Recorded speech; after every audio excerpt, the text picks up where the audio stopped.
Well, welcome to the Dutchman's Journal.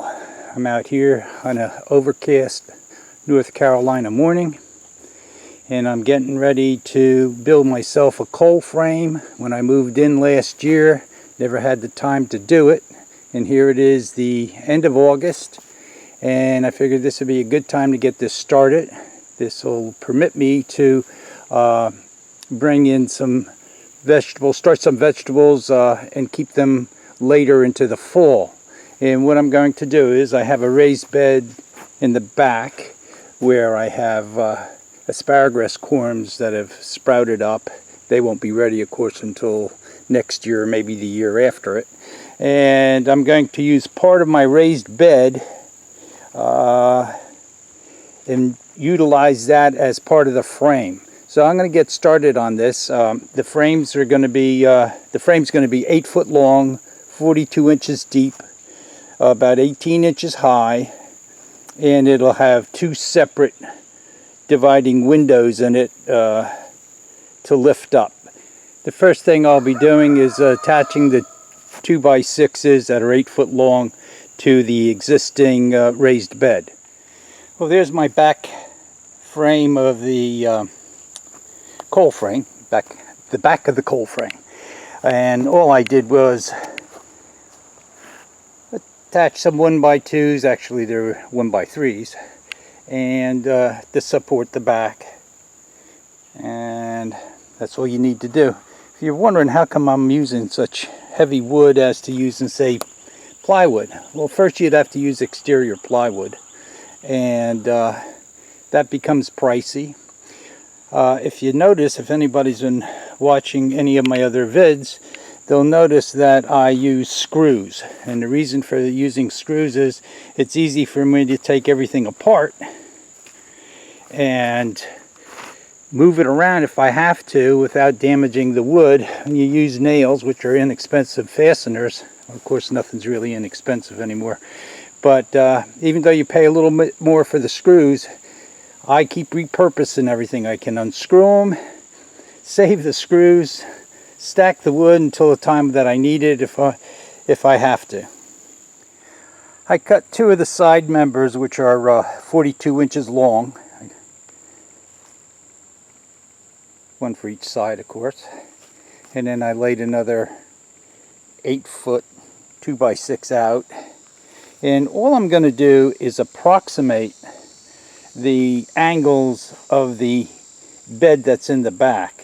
And as far as level goes, from left to right, I'm pretty close to being on. I'm probably an eighth of an inch off. Now I'm going to fasten the legs together of the bottom of the frame, and I'm going to use some 2.5 inch wood screws to do that. Well, I laid out the frame and kind of squared it up. I attached the front to the sides with 2.5, or actually 3 inch deck screws, and then to attach the sides I went ahead and made a piece that will support from the back to the side pieces. So I'm going to go ahead and attach the next layer. I put the next level to the box on, the coal frame, I guess you would call it. Now I have to make the right pitch for the sides. I cut the two top side pieces. As you can see, I cut it from the height on basically all the way down to nothing. And then these will be attached on the sides. Have one, of course, for each side. That gives me the taper for the roof. To update you where we're at this point, I've cut my pieces for the side on an angle. It went from 5.5 inches down to nothing. And then I put braces in the front to hold that together. Then after I got it so it's all fastened to each other, I went ahead and made sure it was square. And here I want to show you, this is some plastic that I had.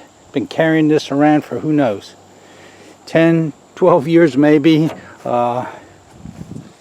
It's 1/8 inch plastic.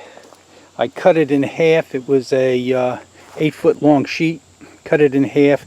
Now I'm going to make a frame to attach the plastic to, and then attach the frame to the box. The plastic's a little, I'm going to say, scruffy. There's some areas here where there was paint on it that was tried to be removed, and it seems like the paint actually went into the plastic itself. And I believe that's that paint they sell that's supposed to be sprayed on plastic so it eats its way in. So that's where we are now. I'm going to go ahead and make up the frame for the plastic panels. I want to show you how I finished up the coal frame. It's not 100% finished. I made plastic doors with a frame on around it, and it sits on there fine. It's great. What I'm going to have to do is come up with a way to brace it open. Both panels had to be braced open at the same time. And, well, at least one panel when you're working on the plants, and both panels if you have to vent it. And I have to upgrade my hinges. My hinges are really not that good. So I just, my repurposing. I repurposed these hinges that I had from another old project. And I'll probably dress it up a little bit. Put some handles on the front, the braces to hold it open. And I'll be filling it up with leaf mulch, and I'll be ready to go. And of course, there's the rooster. He's always at it, always crowing. You get what you wish for, or you got to watch out what you wish for. I wanted a rooster that crowed, and that sucker will not shut up. But eventually, someday he will, when he's in my freezer. So have a good day, and we'll be doing more projects in the near future.